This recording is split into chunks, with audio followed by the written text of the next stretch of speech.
Welcome. Looking to declutter your Telegram groups? Today, we'll walk through the simple process of archiving a group on the Telegram app for PC using the latest update. Managing conversations can get overwhelming, especially when old project groups or quiet communities pile up in your chat list. With Telegram's archive feature, you can tidy things up with just a few clicks, keeping your main chat screen focused on what matters most to you. Start by launching the Telegram app on your PC. You can either open the desktop application directly or access Telegram through your web browser, whichever works best for your setup. Once you're in, take a look at the chat list on the left. Scroll through until you find the group you want to archive. Maybe it's a discussion that's gone quiet, or a group you no longer need at the top of your chat list. Getting organized begins right here.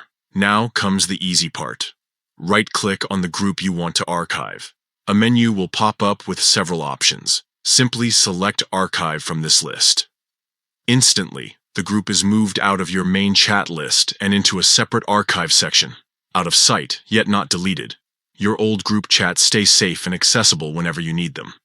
If you ever want to revisit an archived group, just look for the Archived Chat section located near the top of your chat list. Clicking into it will show all the groups and conversations you've archived. You can unarchive any group just as quickly, bringing it back onto your main screen with a few clicks. Archiving Telegram groups is the perfect solution for decluttering while keeping all your important discussions in reach. Try these steps today on your PC and enjoy a cleaner, more focused chat experience.